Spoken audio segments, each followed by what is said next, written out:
Amritsar bomb ਧਮਾਕਿਆਂ ਨੂੰ ਲੈ ਕੇ ਹੋਰ ਜਾਣਕਾਰੀ ਜੋ ਸਾਡੇ ਤੱਕ ਪੁੱਜੀ ਅਸੀਂ ਤੁਹਾਡੇ ਨਾਲ ਸਾਂਝੀ ਕਰਾਂਗੇ। ਇਸ ਖਾਸ ਰਿਪੋਰਟ ਵਿੱਚ ਦੱਸਾਂਗੇ ਕਿ ਹੁਣ ਤੱਕ ਜਿਹੜੇ 5 ਕਾਬੂ ਕੀਤੇ ਗਏ ਸ਼ੱਕੀ ਵਿਅਕਤੀ ਨੇ ਉਹਨਾਂ ਦਾ ਪਿਛੋਕੜ ਕੀ ਹੈ। ਇਹ ਵੀ ਦੱਸਾਂਗੇ ਕਿ ਜਦੋਂ ਬੰਬ ਸੁੱਟੇ ਗਏ ਤਾਂ ਉਹਨਾਂ ਤਿੰਨਾਂ ਬੰਬਾਂ ਦੇ ਨਾਲ ਇਹ ਜਾਣਕਾਰੀ ਵੀ ਮਿਲ ਗਈ ਹੈ ਕਿ ਨਾਲ ਕੁਝ ਪੱਤਰੇ ਲਿਖ ਕੇ ਵੀ ਸੁੱਟੇ ਗਏ।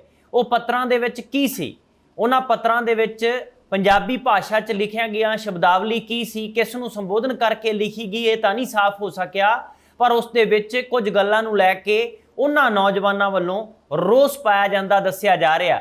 ਉਸ ਦੇ ਵਿੱਚ ਜੋ ਮੁੱਖ ਦੋਸ਼ੀ ਦੇ ਤੌਰ ਦੇ ਉੱਤੇ ਦੇਖਿਆ ਜਾ ਰਿਹਾ, ਮਾਸਟਰਮਾਈਂਡ ਦੱਸਿਆ ਜਾ ਰਿਹਾ ਇਸ ਮਸਲੇ ਦੇ ਵਿੱਚ ਆਜ਼ਾਦਵੀਰ ਸਿੰਘ, ਉਸ ਦਾ ਕੀ ਕਹਿਣਾ ਸੀ। ਇਹ ਸਾਰੇ ਮਸਲੇ ਦੇ ਵਿੱਚ ਉਹ ਪੱਤਰਾਂ ਤੋਂ ਕੁਝ ਚੀਜ਼ਾਂ ਸਾਹਮਣੇ ਨਿਕਲ ਕੇ ਆਈਆਂ ਨੇ, ਉਹ ਵੀ ਸਾਂਝਾ ਕਰਾਂਗੇ। ਔਰ ਇਹ ਵੀ ਦੱਸਾਂਗੇ ਕਿ ਉਹਨਾਂ 5 ਸ਼ੱਕੀ ਵਿਅਕਤੀ ਜਿਨ੍ਹਾਂ ਨੂੰ ਗ੍ਰਿਫਤਾਰ ਕੀਤਾ ਗਿਆ, ਸ਼੍ਰੋਮਣੀ ਗੁਰਦੁਆਰਾ ਪ੍ਰਬੰਧਕ ਕਮੇਟੀ ਦੇ ਜਿਹੜੇ ਮੁਲਾਜ਼ਮ ਸੀ ਉਹਨਾਂ ਦੇ ਵੱਲੋਂ ਤਿਰਛੀ ਨਜ਼ਰ ਦੇ ਨਾਲ CCTV ਜਿਹੜੀ ਫੁਟੇਜ ਆ ਖੰਗਾਲੀ ਜਾਂਦੀ ਹੈ। ਉਸ ਤੋਂ ਬਾਅਦ ਪਤਾ ਲੱਗਦਾ ਹੈ ਕਿ ਕੌਣ-ਕੌਣ ਇਸ ਵਿੱਚ ਸ਼ਾਮਲ ਹੈ। ਉਹਨਾਂ ਨੂੰ ਇੱਕ-ਇੱਕ ਕਰਕੇ ਜਦੋਂ ਕਾਬੂ ਕੀਤਾ ਗਿਆ ਤੇ ਇਸ ਮਸਲੇ ਦੇ ਵਿੱਚ ਜਾਣਕਾਰੀ ਸਾਹਮਣੇ ਆਈ ਹੈ।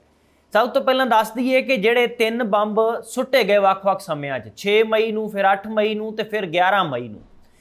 ਹੱਦ ਉਦੋਂ ਹੋ ਜਾਂਦੀ ਹੈ ਜਦੋਂ ਪੰਜਾਬ ਪੁਲਿਸ ਨੂੰ ਪਹਿਲੇ ਬੰਬ ਧਮਾਕੇ ਤੋਂ ਬਾਅਦ ਹੀ ਕਾਫੀ ਚੌਕਸੀ ਵਰਤਣੀ ਚਾਹੀਦੀ ਸੀ, ਪਰ ਨਹੀਂ ਵਰਤੀ ਗਈ ਤੇ ਜਿਹੜਾ ਵਿਰਾਸਤੀ ਮਾਰਗ ਸੀ ਉੱਥੇ ਇਹ ਬੰਬ ਧਮਾਕੇ ਪਾਏ ਜਾਂਦੇ ਨੇ।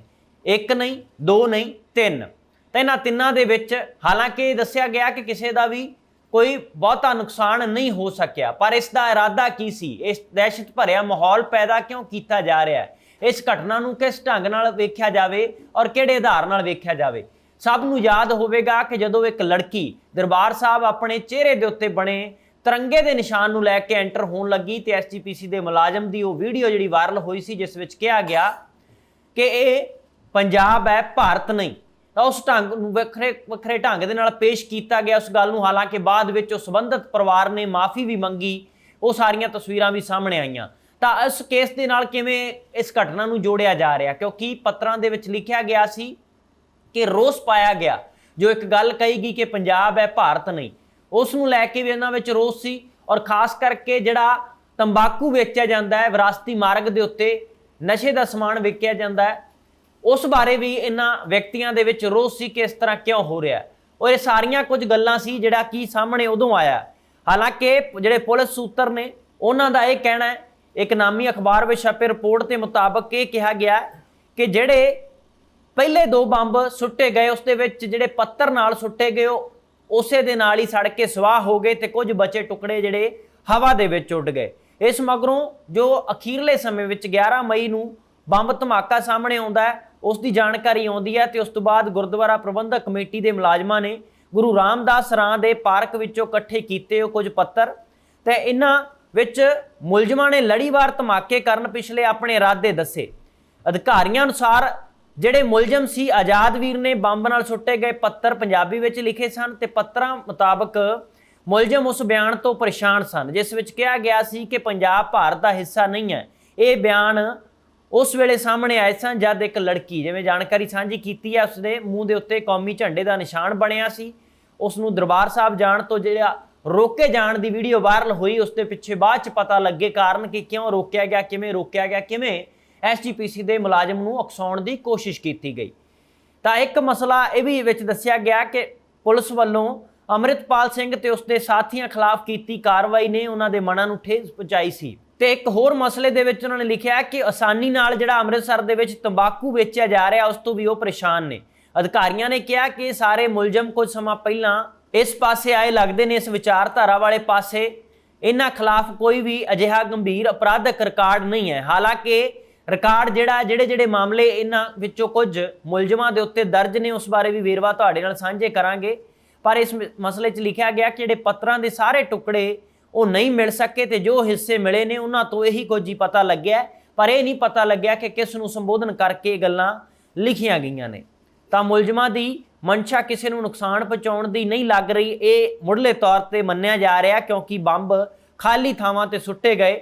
ਉਹਨਾਂ ਨੇ ਇਹ ਵੀ ਕਿਹਾ ਕਿ ਮੁਲਜ਼ਮਾਂ ਨੇ ਕਿਸੇ ਜਥੇਬੰਦੀ ਨਾਲ ਸੰਬੰਧਿਤ ਹੋਣ ਦੀ ਗੱਲ ਵੀ ਹਾਲੇ ਤੱਕ ਨਹੀਂ ਮੰਨੀ ਕਿ ਉਹਨਾਂ ਦਾ ਕਿਸੇ ਖਾਸ ਜਥੇਬੰਦੀ ਦੇ ਨਾਲ ਨਾਤਾ ਹੈ।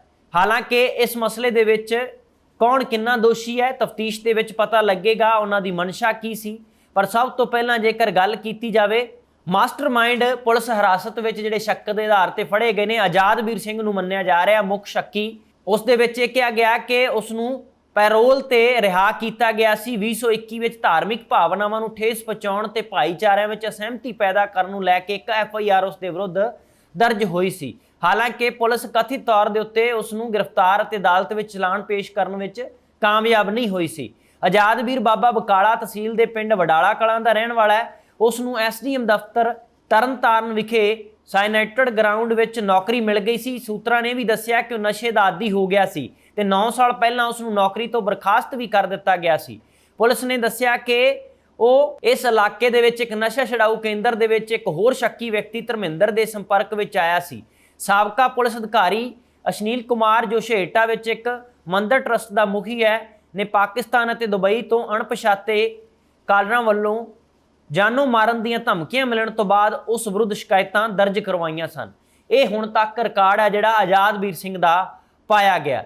ਇਸ ਤੋਂ ਇਲਾਵਾ ਜੇਕਰ ਗੱਲ ਕੀਤੀ ਜਾਵੇ ਅਮਰੀਕ ਸਿੰਘ ਦੀ, ਜਿਹੜਾ ਦੂਜਾ ਇੱਕ ਸਾਥੀ ਸ਼ੱਕੀ ਦੱਸਿਆ ਗਿਆ ਇਸ ਦਾ, ਉਹ ਗੁਰਦਾਸਪੁਰ ਦੇ ਇੱਕ ਪਿੰਡ ਦਾ ਰਹਿਣ ਵਾਲਾ ਹੈ ਤੇ ਉਸ ਦਾ ਵਿਆਹ ਕਰੀਬ 1 ਸਾਲ ਪਹਿਲਾਂ ਨੇੜਲੇ ਹੀ ਪਿੰਡ ਪੁਰੇਵਾਲ ਜੱਟਾਂ ਦੇ ਵਿੱਚ ਹੋਇਆ ਤੇ ਉਸ ਦੇ ਖਿਲਾਫ ਲੁੱਟ ਖੋਹ ਤੇ ਚੋਰੀ ਦੀਆਂ 3 FIR ਦਰਜ ਨੇ। ਅਮਰੀਕ ਸਿੰਘ ਦੇ ਵੱਡੇ ਭਰਾ, ਜੋ ਕਿ ਪਿੰਡ ਵਿੱਚ ਹੀ ਇੱਕ ਛੋਟੀ ਜਿਹੀ ਕਰਿਆਨੇ ਦੀ ਦੁਕਾਨ ਚਲਾਉਂਦਾ ਹੈ, ਨੂੰ ਵੀ ਦੁਰਾਂਗਲਾ ਪੁਲਿਸ ਨੇ ਚੁੱਕ ਲਿਆ। ਅਮਰੀਕ ਦੇ ਪਿਤਾ ਲਖਵੀਰ ਸਿੰਘ ਨੇ ਦੱਸਿਆ ਕਿ ਬੇਸ਼ੱਕ ਉਹ ਨਸ਼ੇ ਵਿੱਚ ਸੀ, ਪਰ ਉਹ ਇਸ ਤਰ੍ਹਾਂ ਦੇ ਕੋਈ ਰਿਕਾਰਡ ਦਾ ਕੋਈ ਵੀ ਜ਼ਿੰਮੇਵਾਰ ਨਹੀਂ ਹੈ। ਨਸ਼ੇ ਲਈ ਪੈਸੇ ਦਾ ਇੰਤਜ਼ਾਮ ਕਰਨ ਲਈ ਉਸਨੇ ਛੋਟੀਆਂ-ਛੋਟੀਆਂ ਚੋਰੀਆਂ ਨੂੰ ਅੰਜਾਮ ਦਿੱਤਾ ਤੇ ਉਹ ਫਰਵਰੀ ਦੇ ਵਿੱਚ ਹੀ ਘਰ ਛੱਡ ਕੇ ਚਲਾ ਗਿਆ ਸੀ ਤੇ ਸਾਨੂੰ ਲੱਗਿਆ ਜਦੋਂ ਉਸ ਕੋਲ ਪੈਸੇ ਮੁੱਕ ਜਾਣਗੇ ਤੇ ਉਹ ਵਾਪਸ ਵੀ ਪਰਤ ਆਵੇਗਾ, ਇਹ ਉਹਨਾਂ ਨੇ ਸੋਚਿਆ ਸੀ। ਔਰ ਨਾਲ ਹੀ ਇੱਕ ਗੱਲ ਹੋਰ ਕਹੀ ਗਈ ਹੈ ਉਸ ਦੇ ਪਿਤਾ ਲਖਵੀਰ ਸਿੰਘ ਦੇ ਵੱਲੋਂ ਕਿ 2 ਏਕੜ ਦੀ ਜ਼ਮੀਨ ਹੈ ਤੇ ਕਰਜ਼ਈ ਪਰਿਵਾਰ ਹੈ। ਸੰਦੀਪ ਬਾਰੇ ਉਹ ਹੋਰ ਕੁਝ ਨਹੀਂ ਬੋਲੇ ਤੇ ਉਸ ਤੋਂ ਬਾਅਦ ਉਹਨਾਂ ਨੇ ਕਿਹਾ ਕਿ ਪੁਲਿਸ ਵੱਲੋਂ ਪੁੱਛਗਿੱਛ ਵੀ ਕੀਤੀ ਜਾ ਰਹੀ ਹੈ। ਅਮਰੀਕ ਲਈ ਮੇਰੇ ਘਰ ਦੇ ਦਰਵਾਜ਼ੇ ਹਮੇਸ਼ਾ ਲਈ ਬੰਦ ਨੇ, ਇਹ ਉਸ ਦਾ ਪਿਤਾ ਲਖਵੀਰ ਸਿੰਘ ਕਹਿ ਰਿਹਾ। ਤਾਂ ਇਹ ਸਾਰਾ ਕੁਝ ਮੀਡੀਆ ਦੀਆਂ ਰਿਪੋਰਟਾਂ ਦਾ ਹਿੱਸਾ ਬਣ ਚੁੱਕਿਆ। ਜੇਕਰ ਗੱਲ ਕੀਤੀ ਜਾਵੇ ਵਿਸਫੋਟਕ ਸਪਲਾਈ ਕਰਨ ਵਾਲੇ ਦੀ, ਜਿਸ ਨੂੰ ਸਾਬਾ ਪਟਾਕਿਆਂ ਵਾਲਾ ਵੀ ਕਿਹਾ ਜਾਂਦਾ ਹੈ, ਸਹਿਬ ਸਿੰਘ ਉਸ ਦਾ ਨਾਮ ਹੈ, ਅਨਗੜ੍ਹ ਖੇਤਰ ਦਾ ਉਹ ਰਹਿਣ ਵਾਲਾ ਹੈ। ਉਹ ਜਾਣਿਆ ਪਛਾਣਿਆ ਪਟਾਕਿਆਂ ਦਾ ਇੱਕ ਡੀਲਰ ਸੀ, ਜਿਸ ਦੀ ਇੱਕ ਦੁਕਾਨਦਾਰੀ ਚੱਲਦੀ ਸੀ ਪਟਾਕਿਆਂ ਵਾਲੀ, ਪਦਾਰਥ ਬਣਾਉਣ ਵਾਲੀ। ਉਸ ਦੇ ਕੋਲ ਇੱਕ ਲਾਇਸੈਂਸ ਵੀ ਨਹੀਂ ਸੀ, ਇਹ ਵੀ ਦੱਸਿਆ ਜਾ ਰਿਹਾ। ਅੰਮ੍ਰਿਤਸਰ ਦੇ ਮਿੰਨੀ ਸਿਵਕਾਸੀ ਵਜੋਂ ਜਾਣਿਆ ਜਾਂਦਾ ਹੈ ਤੇ ਉਸਨੇ ਕਥਿਤ ਤੌਰ ਤੇ ਆਜ਼ਾਦਵੀਰ ਸਿੰਘ ਤੇ ਅਮਰੀਕ ਨੂੰ ਵਿਸਫੋਟਕ ਸਪਲਾਈ ਕੀਤੀ, ਇਹ ਮੰਨਿਆ ਜਾ ਰਿਹਾ ਮੁੱਢਲੀ ਜਾਂਚ ਦੇ ਵਿੱਚ। ਸਹਿਬ ਸਿੰਘ ਇੱਕ ਜਿਹੜਾ ਪਟਾਕਾ ਨਿਰਮਾਣ ਯੂਨਿਟ ਚਲਾਉਂਦਾ ਸੀ। ਅਮਨ ਰੈਵਨਿਊ ਤੇ ਸ਼ਹਿਰ ਦੇ ਹੋਰ ਹਿੱਸਿਆਂ ਵਿੱਚ ਇਸ ਦੀਆਂ ਜਾਇਦਾਦਾਂ ਨੇ, ਉਸ ਦਾ ਮਾਲਕ ਹੈ। ਤੇ ਜਦੋਂ ਮੀਡੀਆ ਇਹਨਾਂ ਦੇ ਘਰੇ ਪਹੁੰਚਿਆ, ਇਹਨਾਂ ਦੇ ਘਰ ਸਥਾਨ ਦੇ ਵਿੱਚ ਤਾਲਾ ਲੱਗਿਆ ਪਾਇਆ ਗਿਆ, ਕਿਉਂਕਿ ਸਥਾਨਕ ਲੋਕਾਂ ਨੇ ਦੱਸਿਆ ਕਿ ਪਰਿਵਾਰ 2 ਦਿਨ ਪਹਿਲਾਂ ਹੀ ਹੈਰੀਟੇਜ ਸਟਰੀਟ ਜਿਹੜੀ ਤੇ ਇੱਕ ਜਿਹੜਾ ਬੰਬ ਧਮਾਕਾ ਹੋਇਆ ਸੀ ਉਸ ਦੇ ਵਿੱਚ ਉਸ ਦਾ ਨਾਮ ਸਾਹਮਣੇ ਆਇਆ ਤੇ ਉਸ ਤੋਂ ਬਾਅਦ ਉਸ ਦਾ ਪਰਿਵਾਰ ਵੀ ਤੇ ਉਹ ਖੁਦ ਵੀ ਰੂਪੋਸ਼ ਹੋ ਗਿਆ ਸੀ। ਉਸ ਦੇ ਖਿਲਾਫ ਪਹਿਲਾਂ ਹੀ ਵਿਸਫੋਟਕ ਐਕਟ ਦੇ ਤਹਿਤ 2 ਮਾਮਲੇ ਦਰਜ ਨੇ ਤੇ ਉਸ ਦਾ ਸਬੰਧ ਸਿਆਸਤਦਾਨਾਂ ਨਾਲ ਵੀ ਦੱਸਿਆ ਜਾਂਦਾ ਹੈ। ਇਹ ਜਾਣਕਾਰੀਆਂ ਸਾਹਮਣੇ ਨੇ ਜਿਹੜੇ ਹੁਣ ਤੱਕ ਆ ਰਹੀਆਂ ਨੇ। ਤੇ 2 ਹੋਰ ਜਿਹੜੇ ਮੁਲਜ਼ਮ ਸ਼ੱਕ ਦੇ ਆਧਾਰ ਤੇ ਕਾਬੂ ਕੀਤੇ ਗਏ ਨੇ, ਉਸ ਦੇ ਵਿੱਚ ਕਿਹਾ ਗਿਆ ਕਿ ਉਹ ਨਸ਼ੇ ਦੇ ਆਦੀ ਸੀ। ਹਰਜੀਤ ਤੇ ਧਰਮਿੰਦਰ ਇਹ ਨਸ਼ੇ ਦੇ ਆਦੀ ਨੇ ਤੇ ਕੁਝ ਮਹੀਨੇ ਪਹਿਲਾਂ ਹੀ ਨਸ਼ਾ ਛਡਾਊ ਕੇਂਦਰ ਵਿੱਚ ਸਮਾਜ ਵਿਰੋਧੀ ਅਨਸਰਾਂ ਦੇ ਸੰਪਰਕ ਵਿੱਚ ਆਏ, ਜਦ ਕਿ ਹਰਜੀਤ ਸਿੰਘ ਜਿਹੜੇ ਦੋਵੇਂ ਪਰਿਵਾਰ ਨੇ ਮਜੀਠਾ ਰੋਡ ਦੇ ਉੱਤੇ ਹੀ ਪੈਂਦੇ ਰਾਮ ਐਵਨਿਊ ਦੇ ਵਿੱਚ ਰਹਿੰਦੇ ਨੇ, ਇੱਕ ਹੀ ਘਰ ਦੇ ਵਿੱਚ। ਇਸ ਤੋਂ ਪਹਿਲਾਂ ਹਰਜੀਤ ਸਿੰਘ ਇੱਕ ਨਿੱਜੀ ਹਸਪਤਾਲ ਵਿੱਚ ਪਾਰਕਿੰਗ ਅਟੈਂਡੈਂਟ ਦੇ ਵਜੋਂ ਕੰਮ ਕਰਦਾ ਸੀ। ਧਰਮਿੰਦਰ ਨੇ ਹਾਲ ਹੀ ਵਿੱਚ ਆਪਣਾ ਪੁਰਾਣਾ ਆਟੋ ਰਿਕਸ਼ਾ ਵੇਚਿਆ। ਹਰਜੀਤ ਦੀ ਮਾਤਾ ਚਰਨਜੀਤ ਕੌਰ ਨੇ ਦੱਸਿਆ ਕਿ ਉਹ ਸ਼ਰਾਬੀ ਜ਼ਰੂਰ ਸੀ, ਪਰ ਅਜਿਹਾ ਅਪਰਾਧ ਕਰਨ ਦੇ ਯੋਗ ਨਹੀਂ ਹੈ। ਜਦੋਂ ਵੀ ਉਹ ਸ਼ਰਾਬ ਪੀਂਦਾ ਸੀ ਤੇ ਉਸ ਦੀ ਕੁੱਟਮਾਰ ਵੀ ਹੁੰਦੀ ਸੀ। ਚਰਨਜੀਤ ਕੌਰ ਨੇ ਇਹ ਵੀ ਦੱਸਿਆ ਕਿ ਜਦੋਂ ਸਵੇਰੇ ਪੁਲਿਸ ਨੇ ਘਰ ਤੇ ਛਾਪਾ ਮਾਰਿਆ ਤਾਂ ਉਸ ਦਾ ਲੜਕਾ ਤੇ ਜਵਾਈ ਉਹ ਸੁੱਤੇ ਪਏ ਸਨ। ਧਰਮਿੰਦਰ ਦੀ ਪਤਨੀ ਲక్ష్ਮੀ ਨੇ ਕਿਹਾ ਕਿ ਉਸ ਦਾ ਪਤੀ ਨਸ਼ੇ ਦਾ ਆਦੀ ਜ਼ਰੂਰ ਹੈ, ਪਰ ਉਸਨੇ ਕਿਹਾ ਕਿ ਸਾਨੂੰ ਨਹੀਂ ਲੱਗਦਾ ਕਿ ਉਹ ਬੰਬ ਬਣਾਉਣ ਦੇ ਕਾਬਲ ਹੈ ਜਾਂ ਕਿਸੇ ਅੱਤਵਾਦੀ ਗਰੁੱਪ ਦਾ ਮੈਂਬਰ ਹੋ ਸਕਦਾ ਹੈ। ਇਹ ਜਾਣਕਾਰੀਆਂ ਹੁਣ ਤੱਕ ਸਾਹਮਣੇ ਆ ਰਹੀਆਂ ਨੇ। ਉਹਨਾਂ ਦਾ ਪਿਛੋਕੜ ਕੀ ਹੈ, ਕਿਸ ਤੇ ਮਾਮਲਾ ਕਿਹੜਾ ਦਰਜ ਹੈ, ਔਰ ਇਹ ਸਾਰੀਆਂ ਗੱਲਾਂ ਕੀਤੀਆਂ ਜਾ ਰਹੀਆਂ ਨੇ। ਪਰ ਸਭ ਤੋਂ ਵੱਡੀ ਤੇ ਹੈਰਾਨੀ ਦੀ ਗੱਲ ਇਹ ਹੈ ਕਿ ਜਿਹੜੇ ਬੰਬ ਦੇ ਨਾਲ ਸੁੱਟੇ ਗਏ ਪੱਥਰਾਂ ਦੀ ਗੱਲ ਸਾਹਮਣੇ ਨਿਕਲ ਕੇ ਆ ਰਹੀ ਹੈ, ਜਿਸ ਦੇ ਟੁਕੜਿਆਂ ਨੂੰ ਇਕੱਠਾ ਕੀਤਾ ਗਿਆ, ਜਿਸ ਤੋਂ 2-3 ਰੋਸ ਹੈ ਜਿਹੜੇ ਉਹਨਾਂ ਵੱਲੋਂ ਜ਼ਾਹਰ ਕੀਤੇ ਗਏ ਨੇ ਕਿ ਕਿਸ ਕਰਕੇ ਇਹਨਾਂ ਘਟਨਾਵਾਂ ਨੂੰ ਅੰਜਾਮ ਦਿੱਤਾ ਗਿਆ। ਰੋਸ ਦੇ ਵਜੋਂ ਤਾਂ ਇਹ ਗੱਲ ਕੀ ਕਹਿਣਾ ਚਾਹੁੰਦੇ ਸੀ, ਕਿ ਇਹ ਸਰਕਾਰ ਤੱਕ ਆਪਣੀ ਗੱਲ ਪਹੁੰਚਾਉਣਾ ਚਾਹੁੰਦੇ ਸੀ, ਇਹ ਤਰੀਕਾ ਹੀ ਕਿਉਂ ਲੱਭਿਆ ਗਿਆ, ਇਹ ਤਾਂ ਹੁਣ ਤਫਤੀਸ਼ ਵਿੱਚ ਪਤਾ ਲੱਗੇਗਾ ਕਿ ਕਾਰਨ ਸਿਰਫ ਇਹੀ ਹੈ ਜਾਂ ਫਿਰ ਭੁਲੇਖਾ ਪਾਉਣ ਦੇ ਲਈ ਇਹ ਪੱਤਰ ਨਾਲ ਸੁੱਟੇ ਗਏ ਨੇ, ਮਕਸਦ ਕੁਝ ਹੋਰ ਹੈ। ਕੁਝ ਵੀ ਹੋਵੇ, ਪਰ ਜਿੰਨੀ ਛੇਤੀ ਇਸ ਦੀ ਤਫਤੀਸ਼ ਹੋਵੇਗੀ, ਜਾਂਚ ਹੋਵੇਗੀ, ਉਦੋਂ ਹੀ ਸਹੀ ਹੋਵੇਗਾ ਕਿ ਸਹੀ ਰੂਪ ਦੇ ਵਿੱਚ ਕੀ ਗੱਲਾਂ ਨੇ ਸਾਹਮਣੇ ਆਈਆਂ ਨੇ। ਪਰ ਹੁਣ ਤੱਕ ਜੋ ਜਾਣਕਾਰੀਆਂ ਮੁੱਢਲੇ ਰੂਪ 'ਚ ਸਾਹਮਣੇ ਆਈਆਂ ਨੇ, ਉਹ ਅਸੀਂ ਤੁਹਾਡੇ ਨਾਲ ਇਸ ਰਿਪੋਰਟ ਦੇ ਵਿੱਚ ਸਾਂਝੀਆਂ ਕੀਤੀਆਂ ਨੇ। ਤੁਸੀਂ ਬਣੇ ਰਹੋ ABC ਪੰਜਾਬ ਦੇ ਨਾਲ।